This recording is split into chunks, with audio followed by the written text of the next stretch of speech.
Attention aux passionnés de véhicules électriques. Tesla, l'entreprise la plus valorisée du secteur, connaît une chute importante de son cours en bourse.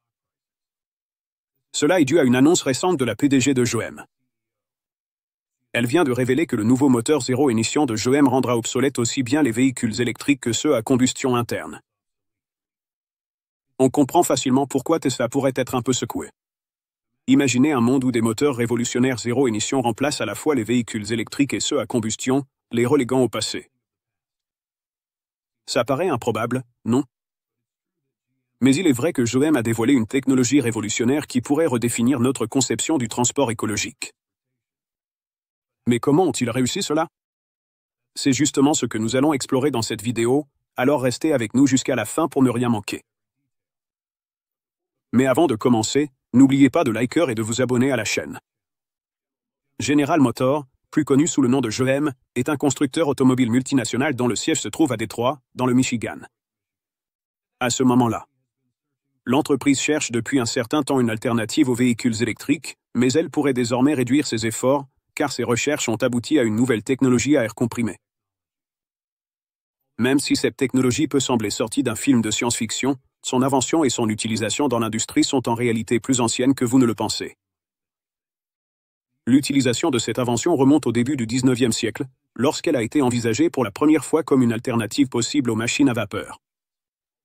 Bien qu'elle ne soit pas largement utilisée, cette technologie a eu des applications pratiques dans les locomotives minières et les tramways de certaines villes européennes, la plus notable étant Paris. Cependant, cette technologie a été abandonnée, et certains pourraient même dire qu'elle a été oubliée après avoir été remplacée par des moteurs à combustion interne, qui offrent plus de puissance et un temps de réponse plus rapide. Mais il n'est pas exact de dire que la technologie de l'air comprimé a été complètement ignorée, car au fil des années, elle a subi diverses modifications et a été utilisée dans différents contextes. Au début des années 2010, par exemple, le constructeur automobile français Peugeot a vu le potentiel de combiner l'air comprimé avec les moteurs à combustion interne pour créer un tout nouveau type de technologie hybride. Ce modèle apportait non seulement l'avantage écologique d'un hybride classique, mais offrait aussi une transmission rapide, le tout sans avoir besoin de batterie. Bien que ces prototypes ne soient pas allés beaucoup plus loin que les phases de test, ils ont suscité un intérêt considérable dans le reste de l'industrie automobile, notamment chez GM. GM a vu le potentiel que représentaient les véhicules à air comprimé et cela lui a plu. Cependant, l'entreprise a également compris que cette technologie avait encore besoin d'un peu plus de développement pour rivaliser avec les moteurs à combustion interne. De plus, la croissance des véhicules électriques a poussé les chercheurs de GM à travailler encore plus dur pour améliorer et perfectionner la technologie. En conséquence, GM a commencé à rechercher et à développer de nouvelles technologies à air comprimé tout en développant en parallèle des véhicules électriques et d'autres véhicules à combustion interne. Ce n'est que récemment que les avancées en ingénierie ont remis cette technologie au premier plan de l'innovation automobile. Voyons donc comment fonctionnent ces véhicules à air comprimé. Les voitures à air comprimé, contrairement aux moteurs à essence classiques et aux nouveaux véhicules électriques, exploitent la puissance de rien d'autre que de l'air comprimé. Cela signifie que leur moteur n'utilise ni essence, ni éthanol, ni diesel, mais uniquement de l'air comprimé stocké pour actionner les pistons du moteur, générant ainsi le mouvement de la voiture. À présent, penchons-nous sur le moteur lui-même. Ces moteurs, souvent appelés moteurs pneumatiques ou moteurs à air comprimé, sont mécaniquement très similaires aux moteurs à combustion interne classiques. Comme les moteurs à essence et diesel, ils utilisent des pistons. Cependant, contrairement aux moteurs à combustion, les pistons d'un moteur pneumatique sont reliés à un ressort. Au lieu de compter sur une explosion pour faire monter et descendre le piston, les moteurs pneumatiques introduisent de l'air dans la chambre. Lorsque cet air est comprimé, il augmente la pression à l'intérieur, repoussant le piston jusqu'à son extension maximale. L'air est ensuite libéré de la chambre, et le ressort attaché au piston le ramène à sa position d'origine, puis le cycle recommence.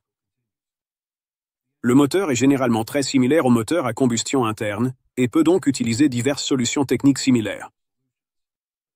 De plus, cette ressemblance réduit la complexité du développement de cette technologie, ce qui a encore davantage attiré l'attention de GM. L'entreprise a créé l'un des moteurs les plus révolutionnaires que vous n'aurez jamais connus, et d'après ce que nous avons vu jusqu'à présent, c'est un moteur qui va clairement changer le monde. Mais comment cela sera-t-il possible? Restez avec nous pour le découvrir. Différence avec les autres technologies de moteur. Certains pourraient dire que ces moteurs ne sont pas si différents de ce que nous avons déjà, n'est-ce pas? En réalité, ils diffèrent à plusieurs égards. Tout d'abord, nous savons tous que les moteurs à combustion interne actuels dépendent de la combustion de carburants fossiles. C'est totalement différent des moteurs pneumatiques, qui fonctionnent sans aucune combustion. Ils utilisent uniquement de l'air. Mais ce n'est pas seulement ce que le moteur ne fait pas qui marque la différence. C'est surtout ce qu'il fait. Les moteurs à air comprimé ont moins de pièces mobiles que les moteurs conventionnels. C'est un véritable bouleversement dans le processus de fabrication de ces moteurs. De plus, ces moteurs utilisent une variété de nouvelles technologies, contrairement aux moteurs à combustion classiques. Cette intégration de différentes technologies ouvre la porte à de nouvelles possibilités en matière de stockage d'énergie et d'utilisation de sources renouvelables. Avec ces différences, les moteurs pneumatiques sont avantageux car ils fonctionnent sans brûler aucun carburant, ce qui signifie zéro émission. Il est donc juste de dire qu'ils sont exempts de pollution à 100%. Ils ne font que comprimer l'air dans la chambre, ce qui signifie qu'aucun dommage environnemental n'est causé. Avec moins de pièces mobiles que les moteurs conventionnels, les moteurs à air comprimé surpassent également les véhicules électriques en termes de simplicité, car la fabrication d'un moteur à air comprimé est bien moins coûteuse et ne nécessite pas de terres rares, contrairement aux batteries et aux moteurs électriques. De plus, la conception modulaire rend l'utilisation des moteurs pneumatiques plus flexible, ce qui les rend adaptés à une large gamme de véhicules.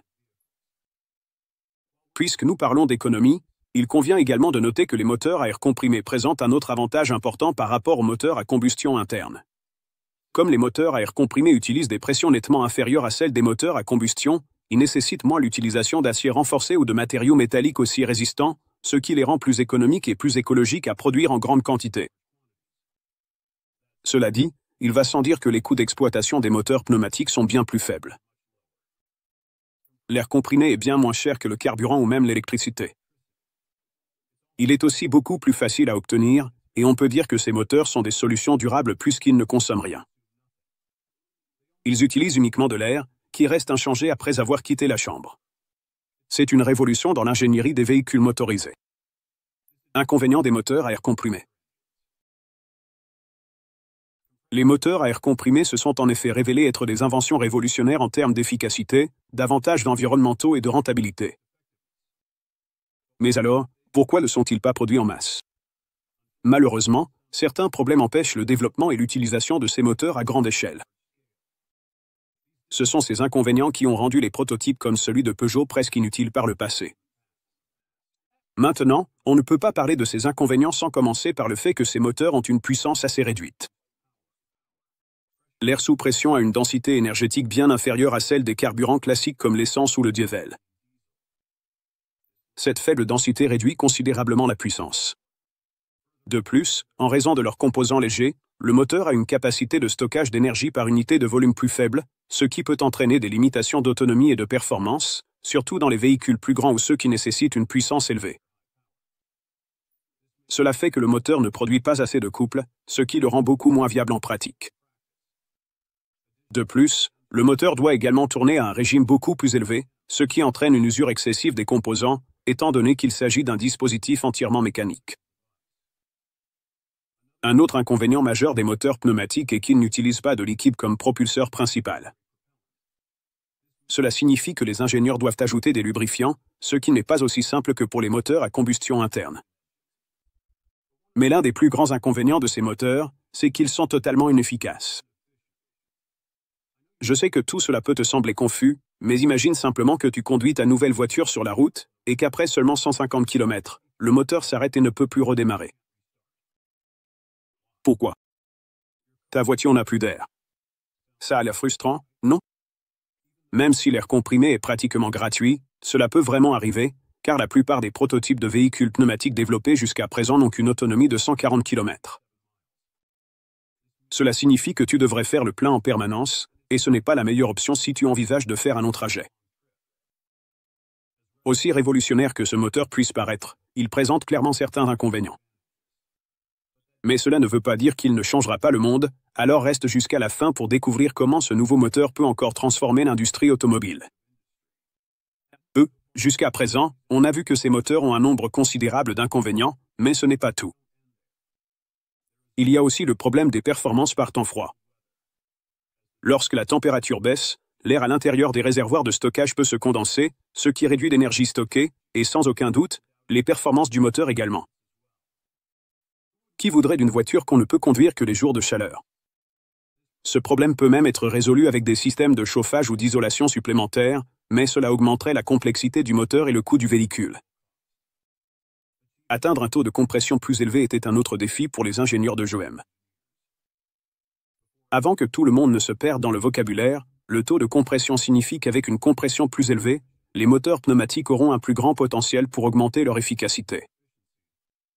Mais qu'est-ce que le taux de compression? Il s'agit de la relation entre le volume d'air comprimé dans le réservoir de stockage et le volume d'air après sa libération dans la chambre du moteur. Mais comment cela peut-il poser problème? Atteindre des taux de compression plus élevés signifie que les ingénieurs doivent développer des réservoirs de stockage plus solides et plus durables, capables de résister à la pression accrue dans les réservoirs.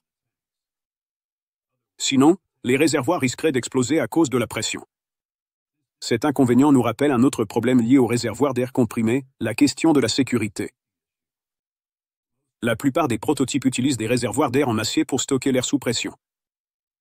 Cela est dû à l'absence d'une meilleure solution de stockage, et cela signifie que la voiture est beaucoup moins puissante à cause du poids des réservoirs. Non seulement cela, mais si l'air était fortement comprimé, comme dans les bouteilles de gaz de cuisine ou les extincteurs, les réservoirs seraient très susceptibles d'exploser en cas de dommage, ce qui mettrait également les passagers en danger. La solution pour les moteurs pneumatiques. Oui, la voiture à air comprimé peut présenter certains inconvénients, mais cela ne veut pas dire qu'ils ne peuvent pas être surmontés. En fait, les ingénieurs, architectes et mécaniciens de GM travaillent sans relâche pour résoudre ces problèmes. Tout d'abord, parlons du problème de puissance de la voiture. GM a réussi à résoudre le problème de faible puissance du moteur en utilisant des réservoirs d'air haute pression nouvellement conçus, qui compriment l'air à des taux bien plus élevés que l'ancien modèle. Cette compression supplémentaire se traduit par une augmentation de la pression dans le réservoir. Avec ces nouveaux réservoirs, GM peut améliorer les performances de la voiture et, par conséquent, les nouveaux prototypes à air comprimé de GM peuvent atteindre des niveaux de performance pratiquement comparables à ceux des moteurs à combustion classiques. Impressionnant, non?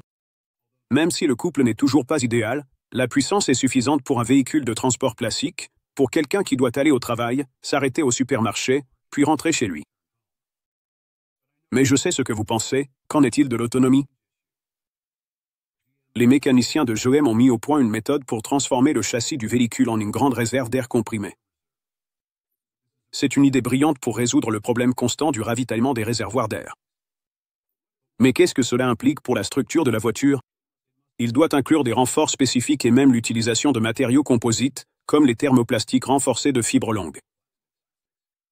Ces thermoplastiques sont connus pour leurs propriétés structurelles souples. Grâce à eux, le véhicule peut avoir un poids exceptionnellement faible. De plus, ce matériau est bien plus sûr que l'utilisation de réservoirs en acier haute pression classique, car même en cas de choc ou de rupture du réservoir, il n'y aura pas d'explosion, quoi qu'il arrive. Et qu'en est-il de la conduite par temps froid? Les ingénieurs de GM affirment qu'en utilisant des isolants thermiques dans le moteur et les chambres d'air comprimé, ils ont pu minimiser les pertes de chaleur du moteur. Cela signifie que lorsqu'il fait froid dehors, le véhicule peut conserver la chaleur produite par le moteur, ce qui l'empêche de se refroidir trop rapidement et de perdre en efficacité. Cela permet donc de rouler même par temps froid. Les impacts des moteurs à air comprimé sur notre vie quotidienne. Mary Barra, la PDG de GM, estime que l'émergence de ces moteurs écologiques va bouleverser l'industrie du transport. Elle affirme que l'industrie va littéralement respirer de l'air frais. Qui aurait imaginé qu'on en arriverait à un point où les véhicules n'auraient même plus d'échappement?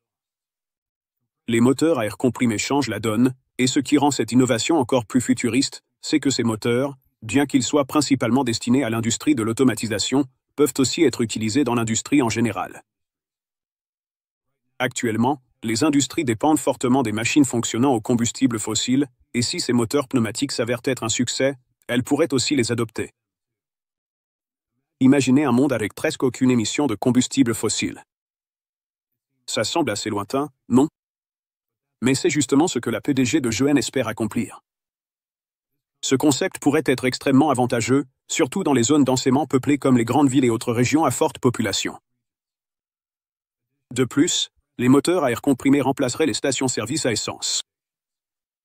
Cela signifie que le temps de ravitaillement serait plus rapide. Le plus important, c'est que la PDG de GM imagine un monde où les préoccupations environnementales passent avant tout. Il ne s'agit plus de savoir qui construit les meilleures voitures. Pour elle, l'avenir sera déterminé par ceux qui fabriquent les voitures offrant les meilleures conditions environnementales. Quand la PDG de GM parle de moteurs révolutionnaires qui vont changer le monde pour le mieux, surtout sur le plan environnemental, qu'entend-elle exactement par là? Pour commencer, nous aurons moins de gaz à effet de serre, ce qui donnera à la couche d'ozone le temps de se rétablir. La pollution sonore appartiendra également au passé. En d'autres termes, nous vivrons dans le futur. Mais assez de promesses. Quand cette technologie révolutionnaire sera-t-elle mise en œuvre et arrivera-t-elle sur le marché? Quand pourrons-nous voir ce nouveau moteur en action ou disponible pour le public? La réponse à la question de savoir quand le moteur sera disponible pour le grand public est assez complexe. Cependant, il existe une possibilité très concrète que ces moteurs entrent en production de masse dans les années à venir. GM a vraiment investi son temps et ses ressources pour faire de ce moteur une réalité. L'entreprise continue de rechercher et de développer des solutions à de nombreux problèmes existants, et elle est incroyablement dévouée à la création d'un produit véritablement futuriste qui changera le monde automobile tel que nous le connaissons. De plus, GM possède une connaissance générale de la mécanique acquise grâce à son travail sur les moteurs à combustion interne, ce qui lui permet de développer d'autres moteurs beaucoup plus rapidement. Et avec l'aide de l'intelligence artificielle et des robots, le processus est plus rapide et plus facile que s'il devait tout faire à partir de zéro.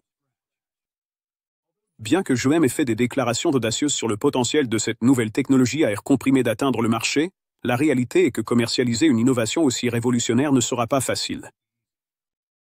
Cela prend du temps, car des tests plus rigoureux et des ajustements doivent encore être effectués avant que le produit ne puisse atteindre le grand public. De nombreux facteurs peuvent influencer le calendrier avant la disponibilité commerciale. Donc, même si nous n'avons pas de date précise quant à l'arrivée de ces nouveaux moteurs à air comprimé en action ou disponibles pour le public, soyez assurés que les ingénieurs de GM y travaillent. Et lorsqu'ils arriveront enfin sur nos routes, vous pouvez être sûr que l'attente en aura valu la peine. Concurrents et compétition. Jusqu'à présent, nous avons vu la nouvelle technologie de moteur à air comprimé de GM, son fonctionnement, certains de ses inconvénients, et comment l'entreprise s'efforce de transformer ce rêve en réalité. Mais, comme nous le savons tous, l'innovation s'accompagne de concurrence. GM, comme les autres constructeurs automobiles, est là pour faire de l'argent rapidement, donc il serait naïf de penser qu'ils agissent par pure bonté d'âme, car ce n'est certainement pas le cas. Avec la fin progressive des moteurs à combustion interne, GM sait qu'il n'a toujours pas une position sécurisée sur le marché des véhicules électriques. En conséquence, la part de marché de l'entreprise chute, et aucune société ne se réjouirait de telles pertes. C'est pourquoi elle cherche un moyen de créer un nouveau marché automobile qui lui permettrait de dominer les autres constructeurs. Jetons un œil à la concurrence à laquelle GM doit faire face. Comme nous l'avons vu au début de la vidéo, ce n'est pas la première fois qu'un grand constructeur automobile tente d'utiliser l'air comprimé dans ses véhicules. Comme mentionné, il y a environ 10 ans, Peugeot a sorti une version hybride du crossover Peugeot en 2008. Cependant, ce véhicule combinait un moteur à combustion interne avec la technologie de l'air comprimé au lieu d'utiliser l'énergie électrique. Comme vous pouvez l'imaginer, le résultat était un véhicule assez puissant. Le système de traction de ce modèle associait la puissance et le couple d'un moteur à combustion interne aux aspects écologiques des moteurs à air comprimé. Cette invention était ingénieuse dès le départ, et le modèle atteignait une performance impressionnante de 117 miles par gallon. Mais aussi innovant soit-il, pourquoi n'a-t-il jamais été produit en masse? Malheureusement, Peugeot a discrètement abandonné ce projet peu de temps après son annonce, malgré ses résultats initiaux remarquables. Peugeot n'a donné aucune explication à ce sujet. Selon son PDG, ce n'était tout simplement pas assez rentable, ce que nous savons tous être faux. Alors, pourquoi la société française a-t-elle mis fin à ce projet? D'après nos recherches, nous pensons que cela pourrait être dû à l'influence des grandes compagnies pétrolières. Voyez les choses sous cet angle. Si un moteur comme celui-ci était développé et produit à grande échelle, il pourrait faire faillite les négociants en pétrole. En fait, ce ne serait pas la première fois que les grandes compagnies pétrolières agissent de la sorte. Au milieu des années 90, un inventeur nommé Stanley Allen Meyer a mis au point la cellule à combustible à eau. C'était une pile à combustible qui, une fois installée dans une voiture, pouvait la faire fonctionner entièrement à l'eau. Le projet était brillant, mais après que Meyer a rendu son invention publique, il a été constamment soumis à la pression des grandes compagnies pétrolières pour qu'il abandonne son projet. Ils sont même allés jusqu'à le pousser à déclarer que l'idée était une fraude. Meyer a résisté tout en cherchant une entreprise pour financer le développement de sa cellule à combustible à eau. Le 20 mars 1998, lui et son frère sont allés dîner avec deux investisseurs belges qui semblaient d'abord intéressés par son invention. Mais à un moment donné, Meyer a été vu quittant le restaurant furieux, criant qu'il avait été empoisonné. Malheureusement, il est décédé sur le trottoir devant le restaurant, son frère à ses côtés. Et si cela ne vous fait pas déjà assez peur, le véhicule sur lequel il travaillait ainsi que certains prototypes de sa cellule à combustible à eau ont tout simplement disparu de son garage peu de temps après sa mort. Pour certains, ce n'est peut-être qu'une coïncidence, mais il faut bien admettre que certains négociants en pétrole sont trop avides pour renoncer à tous leurs profits. Avec des concurrents pareils, les moteurs à air comprimé, bien qu'ingénieux, doivent encore trouver leur place sur le marché. De plus, d'autres concurrents comme Toyota ne laissent pas une seconde de répit à GM. Sous la direction du PDG Koji Sato, Toyota investit massivement et développe également sa propre technologie de pile à combustible à hydrogène. Selon Toyota, cette technologie vise à constituer une alternative prometteuse aux moteurs à combustion interne traditionnels et aux véhicules électriques, ainsi qu'à la technologie de l'air comprimé de GM. Dans une déclaration récente, le PDG Koji Sato a dévoilé les dernières avancées de Toyota dans la technologie des piles à combustible à hydrogène, qui, selon lui, a le potentiel de révolutionner l'industrie automobile. Pour ceux qui n'en ont jamais entendu parler, une pile à combustible à hydrogène est un dispositif qui convertit l'hydrogène et l'oxygène en électricité, l'eau étant le seul sous-produit du processus. L'électricité produite par les piles alimente un moteur électrique, assurant ainsi la propulsion du véhicule. Comme les moteurs à air comprimé, cette technologie de pile à combustible à hydrogène offre de nombreux avantages, notamment zéro émission, une plus grande autonomie par plein et des temps de ravitaillement plus courts. Avec de telles avancées majeures dans le développement automobile, GM doit redoubler d'efforts pour affronter la concurrence s'il veut vraiment garder une longueur d'avance. Et on ne peut pas parler des concurrents des moteurs à combustion sans mentionner les véhicules électriques. Les véhicules électriques sont également un autre grand concurrent des moteurs à air comprimé de GM. Les véhicules électriques possèdent un moteur électrique au lieu d'un moteur à combustion interne et utilisent un grand pack de batterie pour alimenter ce moteur électrique. Comme ils fonctionnent à l'électricité, ces véhicules n'émettent aucun gaz d'échappement et n'utilisent pas les composants classiques des carburants liquides, comme une pompe à carburant ou un réservoir. Ce qui fait des véhicules électriques un autre grand concurrent des moteurs à air comprimé, c'est qu'ils sont déjà disponibles sur le marché, aussi bien pour un usage intensif que pour un usage courant. Un autre avantage que les véhicules électriques ont sur le moteur à air comprimé, c'est leur autonomie. Même si les véhicules électriques actuels ont généralement une autonomie par charge de batterie inférieure à celle des véhicules classiques par plein de carburant, cette autonomie reste tout de même un peu supérieure à celle du moteur à air comprimé. Selon la plupart des entreprises de véhicules électriques, l'augmentation de l'autonomie des nouveaux modèles, l'utilisation de batteries de plus grande capacité et le développement continu d'équipements de recharge à haute puissance réduisent l'écart entre les véhicules électriques et les moteurs à combustion. Cela signifie une fois de plus que GM doit redoubler d'efforts sur ses moteurs à air comprimé si elle veut rivaliser avec ces géants. De plus, les véhicules électriques disposent d'un mécanisme appelé freinage régénératif. Si vous ne connaissez pas ce terme, le freinage régénératif est un mécanisme utilisé par les véhicules électriques. Grâce à ce système, lorsque vous conduisez votre véhicule électrique et que vous appuyez sur la pédale de frein, la batterie se recharge automatiquement, ce qui signifie que vous pouvez rouler plus longtemps sans avoir à recharger la batterie. Cette fonctionnalité est particulièrement efficace en conduite urbaine, car les arrêts sont plus fréquents, ce qui maximise les avantages du freinage régénératif. C'est une caractéristique que les moteurs à air comprimé ne possèdent pas, mais malgré cela, les moteurs à air comprimé proposés présentent un avantage sur autoroute. Lorsqu'on circule sur autoroute, les véhicules électriques nécessitent généralement plus de puissance pour surmonter la résistance accrue de l'air à des vitesses plus élevées. Par rapport à une accélération progressive, l'autoroute exige des accélérations rapides, et dans les véhicules électriques, cela réduit l'autonomie du véhicule. Ce n'est pas un problème avec les moteurs à air comprimé, car la vitesse ou l'accélération n'affecte pas leur autonomie.